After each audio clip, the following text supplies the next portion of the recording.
Hi, I'm Jonathan Rogers from Grinding Gear Games, and today we're here to showcase a new expansion for PoE 1.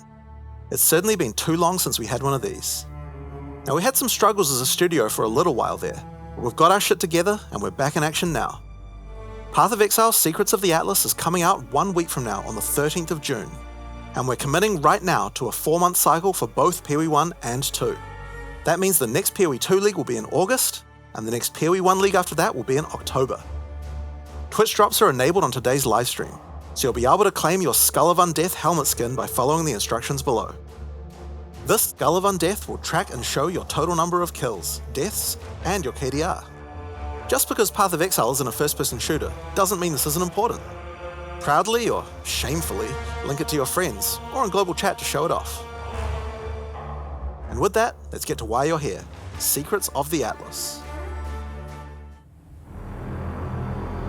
You can search 1,000 worlds and still never truly discover who you are. Trust me, I should know. But now, I seek something more tangible.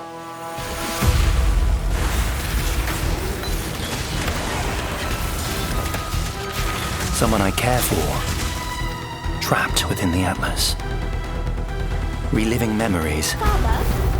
Made real. What have you done? Made grotesque. Made foul.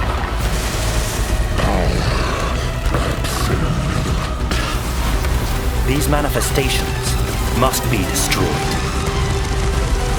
Their threads must be eradicated. I must have answers. We must find the originator. We must save my sister.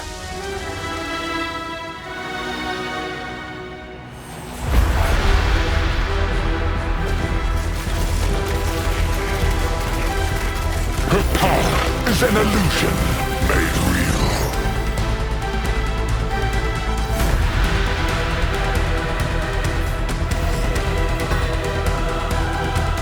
Come, child. Drink deep the waters of life. You're either a client or a target. Target inside. Job's done.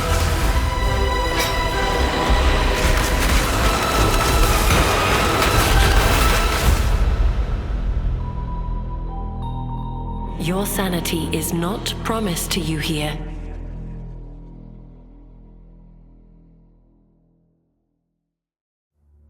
Hi, I'm Mark Roberts, Game Director on Path of Exile.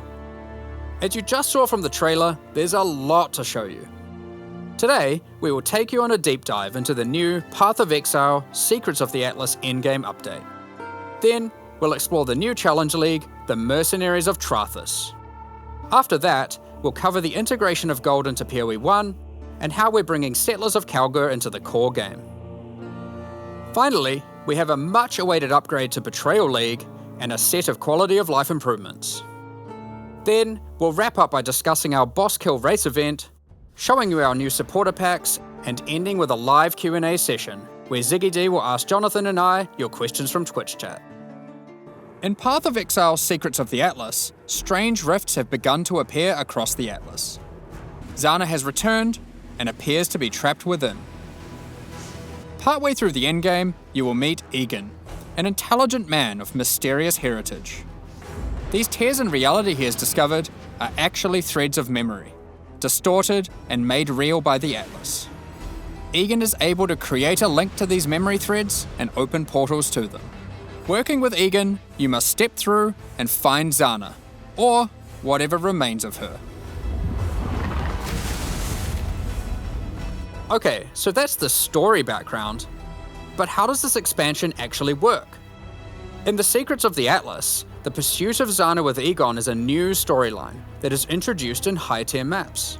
Upon meeting Egan and discovering the tier, he will then transfer it to your map device and reveal this on your Atlas, a thread of memories.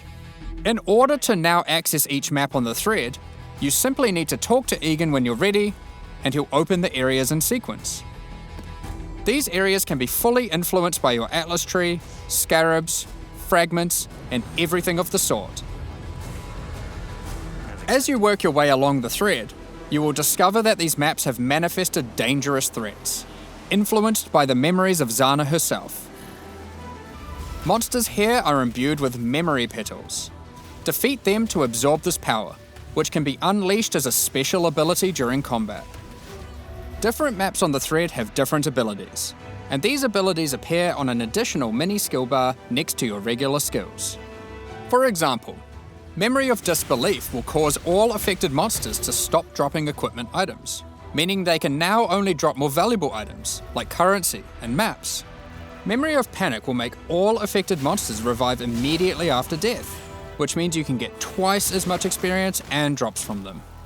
And Memory of Impatience will cause all surrounding enemies to give you their souls, temporarily increasing your power.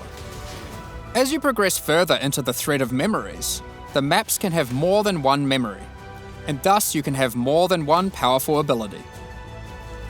As you gather memory petals, you can use these powers together. Each skill costs its own amount of memory petals.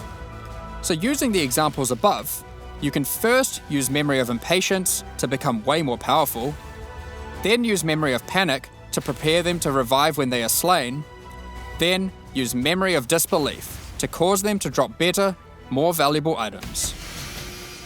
Finally, obliterate them all. The Memory of Panic will kick in, causing them to revive, and then wipe them out again, allowing you to get all the experience and enhanced drops twice. There are many combinations of these powers, so you'll have to carefully consider how they best work together. That's not the only extra layer of content juicing these maps offer. As you defeat the boss of each map along the thread, you are presented with an altar. This altar will apply a modifier to all following maps in the thread, and these will stack as you go, so the deeper you delve into a memory, the more mods you will have. This, combined with the special abilities, will allow for some of the most juice maps ever run in Path of Exile. Let's take a look at some of the altar mods. You are always presented with two choices and must pick one. This mod, for example, will cause some rare monsters to be possessed by tormented spirits, where this mod makes Kerak modifiers free to craft. Both of these apply to all subsequent maps in the thread. The final map in each thread is a true challenge, with all the altar mods applying to it and guarded by a powerful boss. Each of these bosses are familiar, but dreamlike, drawn from Zana's memories and warped by the Atlas into something very different and terrifying. In this map, you will fight the pinnacle boss, Cirrus. Fueled by Zana's affectionate memories of him, his enhanced abilities can prove to be a unique challenge. If you manage to defeat Cirrus, or one of the other warped memory bosses, they will drop a map fragment, which Egan can use to delve deeper into the memory tears. With these, you can access a set of 3 new pinnacle bosses. In this arena, the Moment of Reverence, Zana is reliving a memory of her father, Valdo, giving a passionate speech in Oriath. The Atlas distorts this memory of her father as a powerful, influential man and manifests those emotions into a twisted nightmare, the incarnation of dread.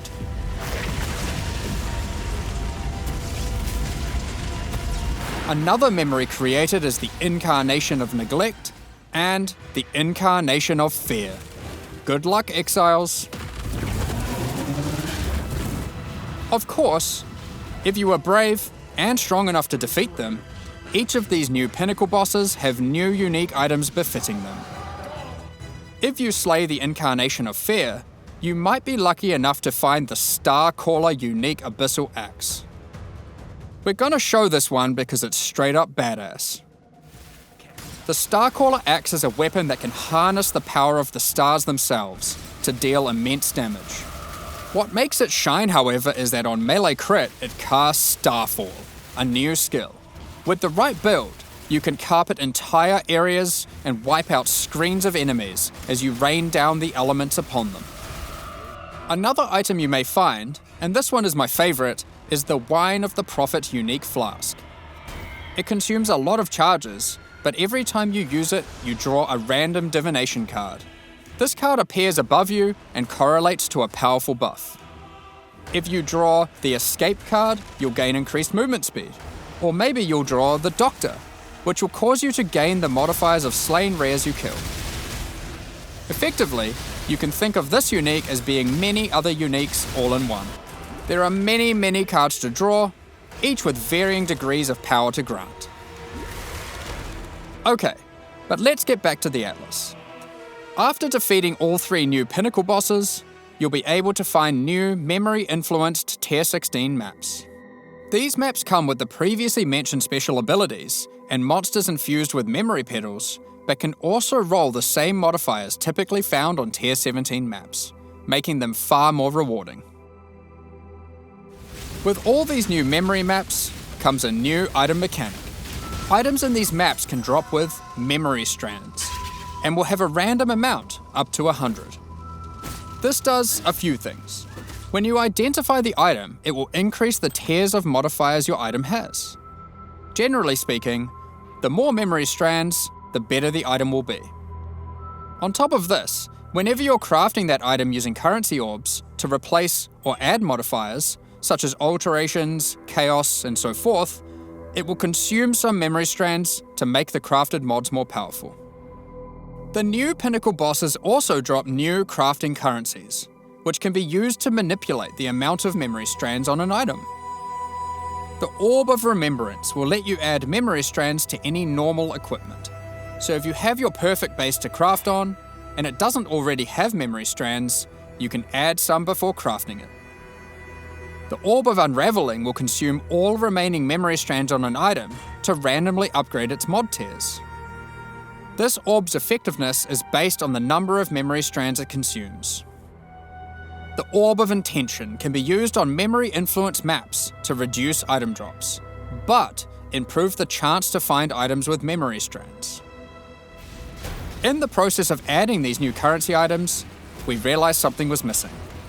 The Shaper and the Elder did not have their own Exalted Orbs. This has now been rectified. Both bosses now have Exalted Orbs, which can add their influence to an item. Zana was there from the beginning, when the Shaper Pinnacle fight was first added. She helped defeat the Elder, and she was a critical part of the Conqueror's storyline. Now, with all 6 influence types having their own Exalted Orbs, the cycle is complete. It's almost as if we could now do some sort of new, epic, unique item to interact with them. In other news, there of course has to be Atlas passive tree support for this new endgame content. Let's take a look at a few things we're adding. The Grasp the Past notable passive skill increases the chance for the amount of memory strands on items dropped in your memory influence maps to be lucky. This means it will roll the number of memory strands twice, keeping the highest value.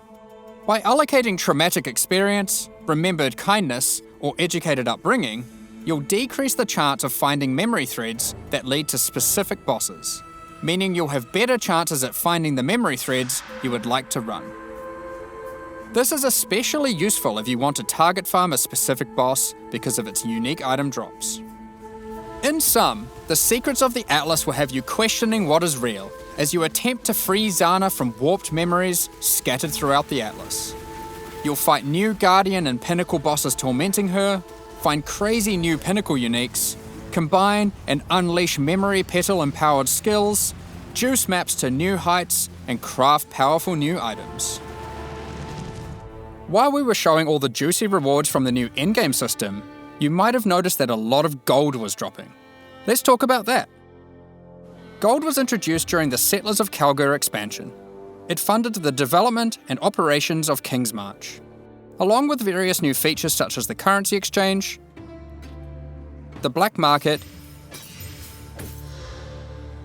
and the passive respec system with Faustus. Those features offered by Faustus will be here to stay, along with some of the other services King's March has to offer. We'll get more into that later, but don't worry, King's March has already been completed. There will be no more town building. Like before, gold will be used for town services, but we're also adding a new way to use it in the upcoming league. it's time to talk about Mercenaries of Trathus. In this league, you will meet veterans who have travelled all the way from the lawless cities of Trathus. They're ready to offer their sinister services, but not for free. You will encounter these mercenaries as you journey through Rayclast, one in each area.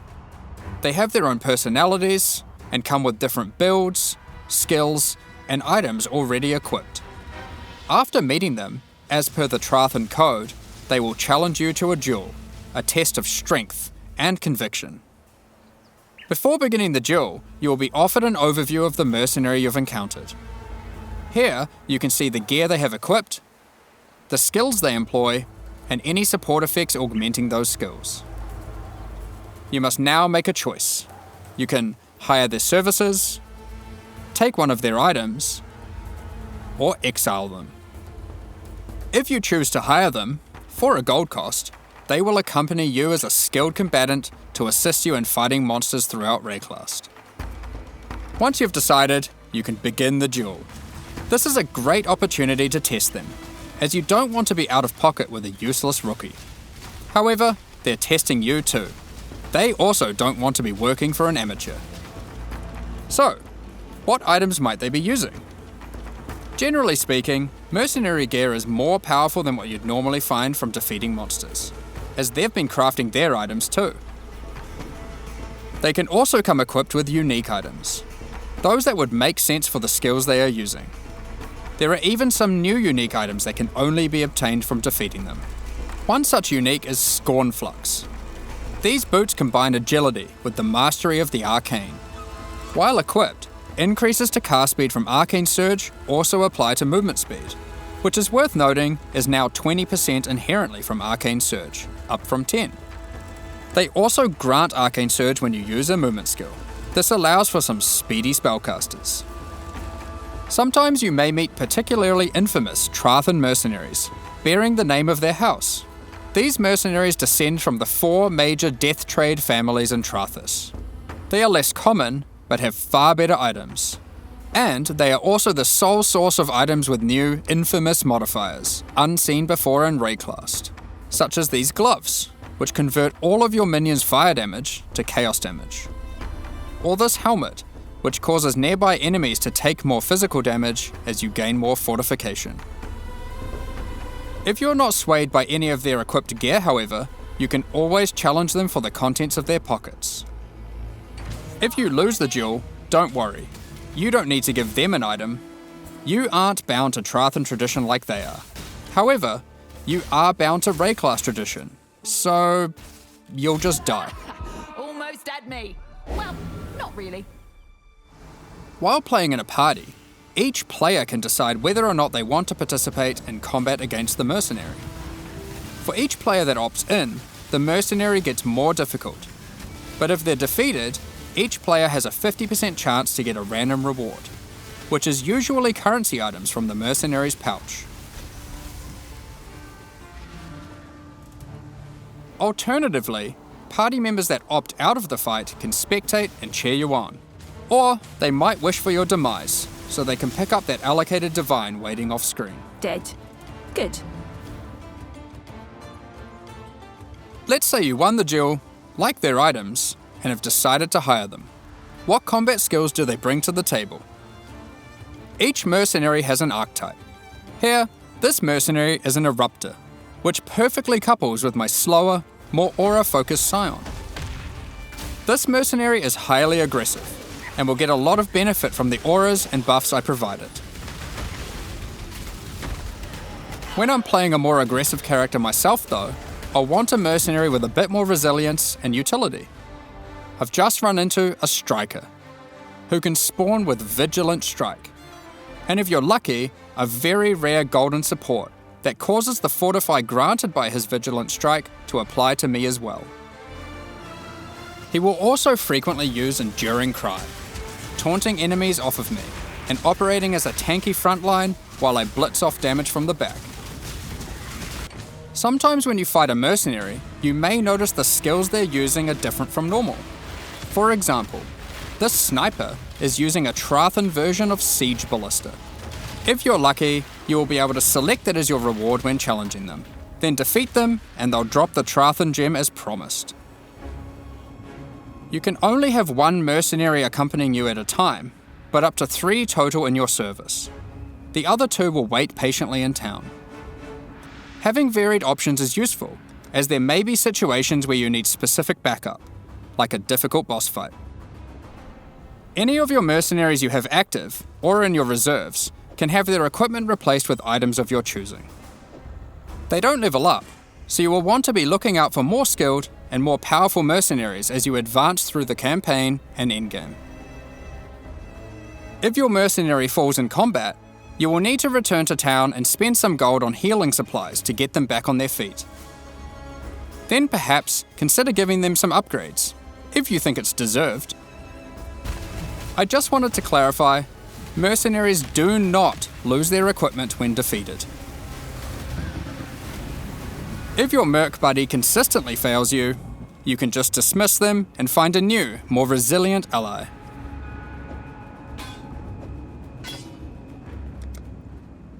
You walk your path, I'll walk mine.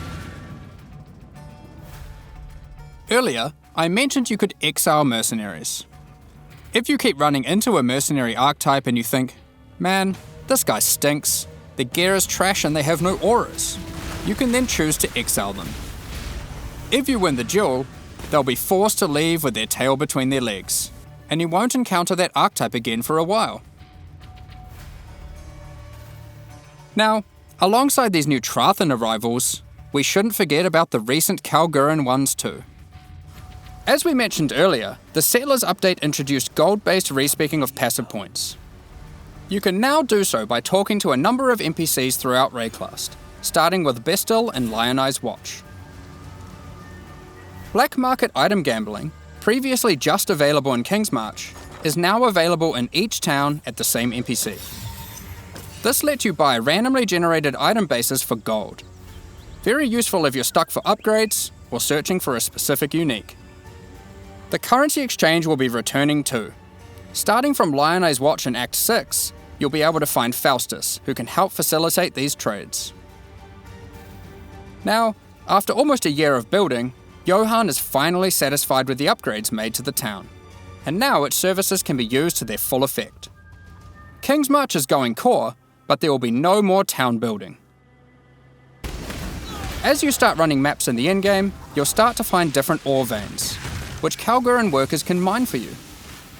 The shipping mechanic invites you to send these ores and crops to Karui and Kalgurin ports, and they'll return rewards in kind.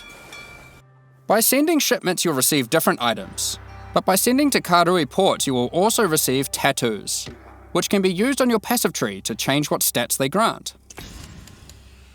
The Kalgurin ports will be sending back rune grafts, which is a new passive tree mechanic that replaces the runesmithing service previously offered by the town. These are similar to tattoos, but instead of replacing stat nodes, they replace a passive tree mastery node. For example, Runegraft of the Bound reduces bonuses gained from boots, but increases bonuses gained from gloves. Runegraft of the River has a chance to recover your life to full if you reach low life. And the Runegraft of Time, which has a chance for your cooldown skills to instantly recover from their cooldown, which I will note includes cooldowns on your triggers, just in case you wanted to trigger even more spells. There are many other Runegrafts which cover a wide range of different builds and stats. Some are more common and others rarer. You can only use one of a given type at a time, but you can use them on any mastery on your passive tree, which can be particularly useful for off-class investment. Isla has continued to make modifications to the Recombinator. She has developed a new method of recombination that you may recognize from Path of Exile 2. For those unfamiliar, this method allows you to decide which modifiers on the 2 input items you want to try merge together, and it has a success chance you can see. This method can result in the items being destroyed. However, it is a good option to use when trying to create items with fewer mods to use as crafting projects. Given the existing recombinating mechanic was very powerful for top-end crafting, we didn't want to remove it. We have kept it, and you can now choose to use it the old way or the new way. By letting fate decide, it will combine the 2 items randomly, There is no risk of destroying either item, but it will be less predictable. As Settlers is now a core mechanic, we've also added Atlas passive tree support. For example, if you wanted to gather more Verisium ore, you could take this notable. Each ore has a similar node. Refiner's Bargain converts items dropped by possessed monsters into thaumaturgic dust, sulfite into random ores, and life force into random crops. We've also added a set of Kalguran Scarabs, so you can add more ore deposits, increase the rarity of monsters that guard ore deposits to at least magic, or gather smelted bars from ore you mark instead of ores. To sum it all up, Kingsmarch is now a thriving town where you can employ a swath of workers to collect resources, refine ores, craft items, and run maps for you. Send shipments of resources in exchange for tattoos and rune grafts, using those to modify your passive tree to an extent never seen before. Following on from that, we've also made a substantial rework to another important mechanic: Betrayal. As a refresher, and to explain to new players, let's briefly explain what Betrayal is. Betrayal is a mechanic introduced in Act 9 and tells the story of Jun Ortoi and her investigation of the Immortal Syndicate. This is a mysterious group of exiles who can seemingly come back from death. You must help Jun to uncover their leader, the Syndicate Mastermind. The Immortal Syndicate is organized into 4 divisions: Transportation, Fortification, Research, and Intervention. As you encounter the Immortal Syndicate members, you'll gain intelligence for each of these divisions to discover the location of their leaders, tracking them to their safe houses. Defeating the division leaders at their safe houses will reward you with intelligence on the Syndicate Mastermind.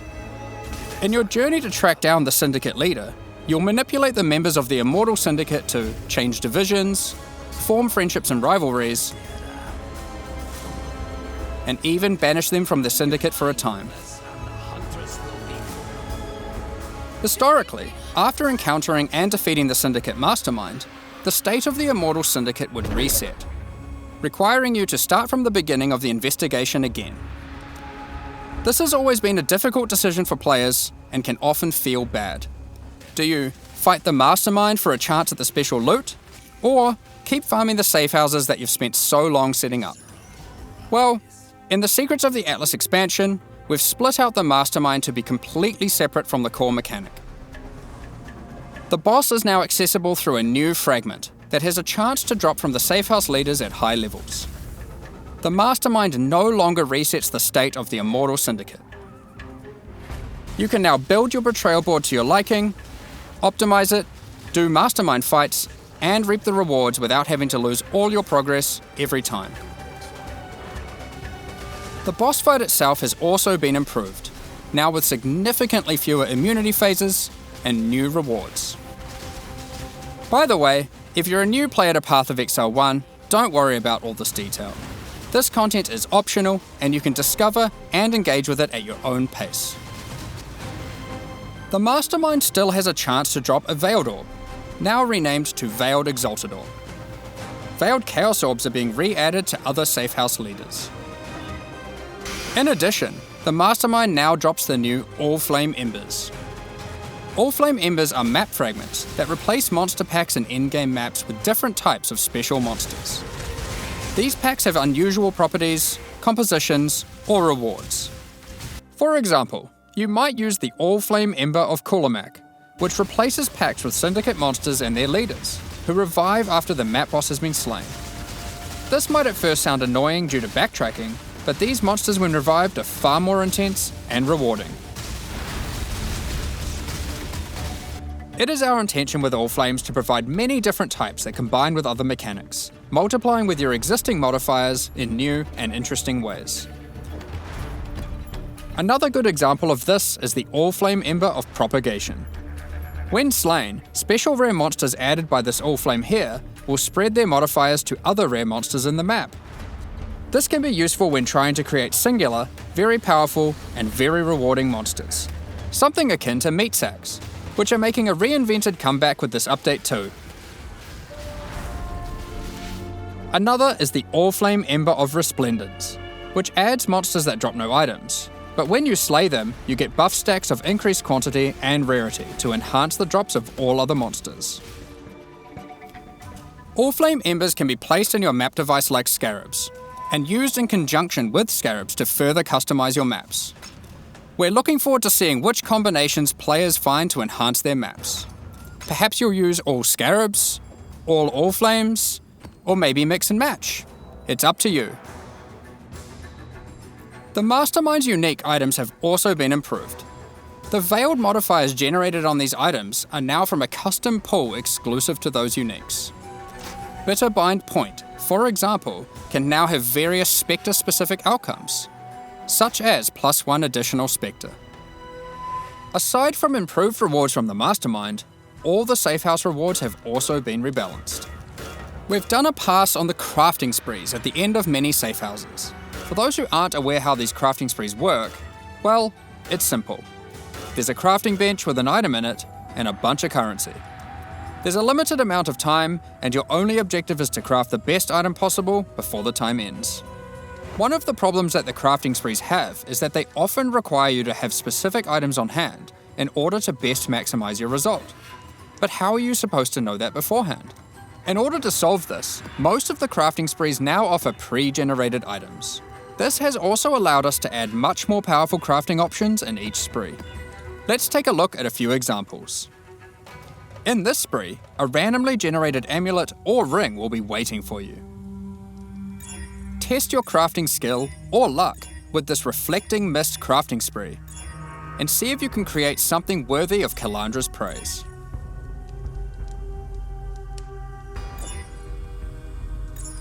And in this spree, you will find a pre-generated unique item, and a new kind of orb that resembles a Val orb, but not quite the same. Normally, you can only corrupt an item once, but uniques in this spree can be corrupted and re-corrupted as many times as there are orbs. This orb also allows you to get 2 corrupted implicits, and has a much lower chance to brick the item. It can be a very useful tool for seeking specific corrupted implicit outcomes. Of course, if you push your luck, you can still ruin the item. There are also crafting sprees where you still need to provide an item, but those items are generally more accessible and it occurs less frequently. This one allows you to bring your own normal rarity item, then just go ballistic with a whole ton of scouring orbs and orbs of chance, hoping to get your ideal unique. For most sprees, the rank of the syndicate member increases the amount of currency provided, the quality of the pre-generated items, and the time allowed to craft your item. Aside from the crafting sprees, there are other new options too. If you love gambling for currency, how about you try opening Varici's Emperor's Luck chests? These work just like the Emperor's Luck divination card and provide full stacks of currency. If you're lucky enough, unlike me, you could end up with a whole lot of divines. Betrayal is a good source of veiled items. Veiled items have some important quality of life improvements in this expansion too. All of the crafting bench options normally granted by unveiling items are instead now moved to the core game, so you don't need to run Betrayal to unlock them. They are instead found at the entrances to boss rooms and in-game maps. On top of that, you no longer need to speak to Jun to unveil items. You can just right-click them, or the equivalent on gamepad, and select which veiled modifier you want to unveil. Overall, Betrayal is now much more streamlined and more rewarding. Happy interrogations. Shut up!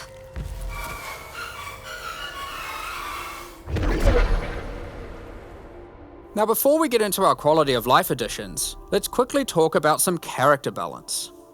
We will be doing our regular character balance changes where we are bringing outliers in line to help evolve the meta, but we are also focusing our attention on buffing some specific things.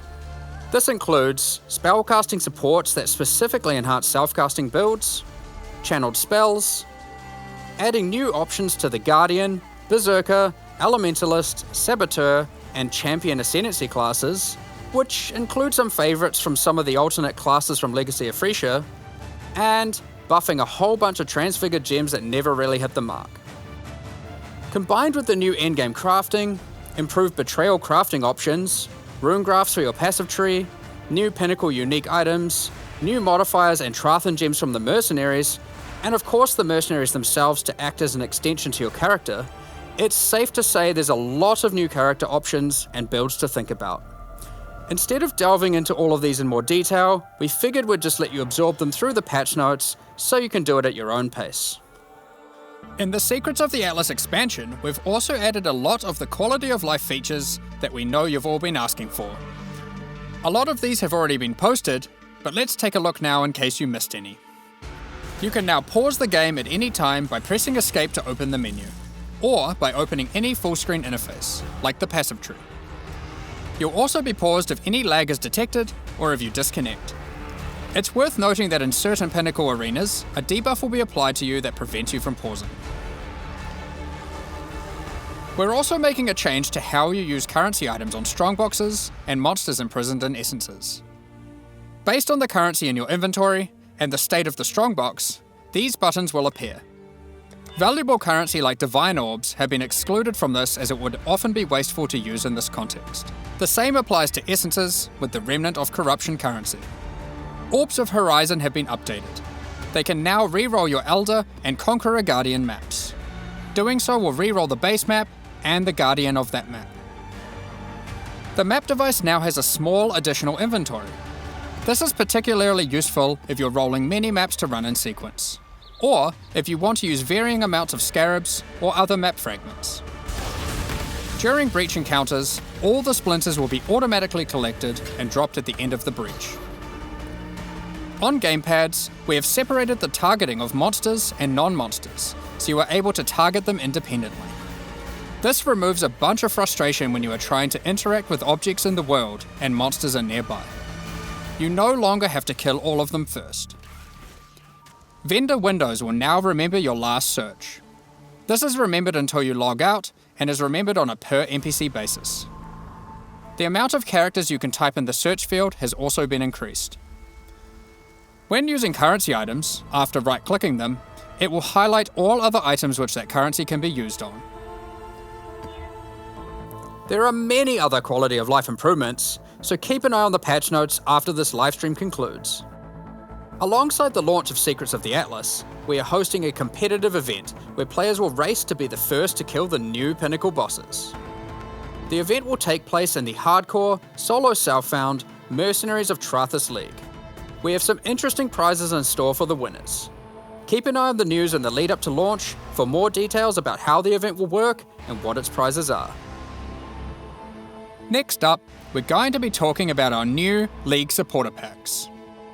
Today, we're launching two new series of supporter packs, the Frisian Magistrate and Crypt Keeper packs.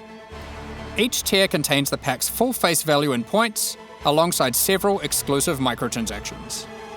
As always, the microtransactions in these packs are purely cosmetic and do not affect your character's power or progression in any way.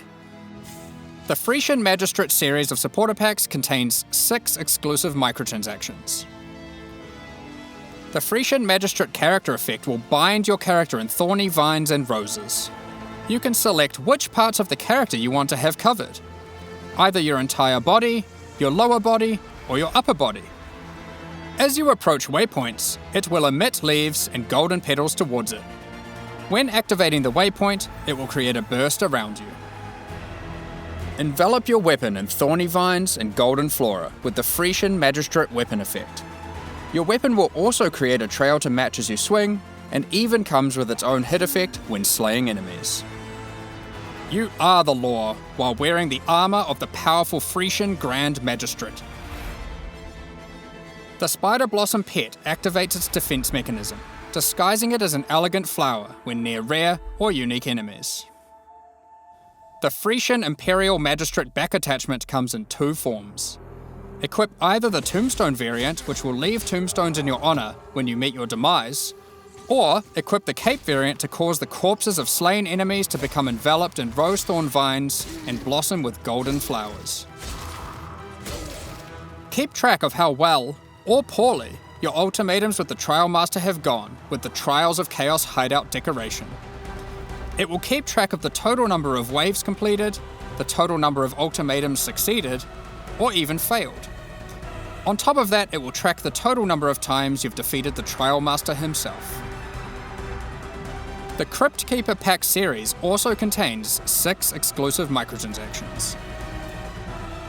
With the Crypt Keeper finisher effect, death itself will tear through into the realm of the living and steal the soul of slain unique enemies. The Crypt Keeper portal effect creates a gateway for lost souls to pass through.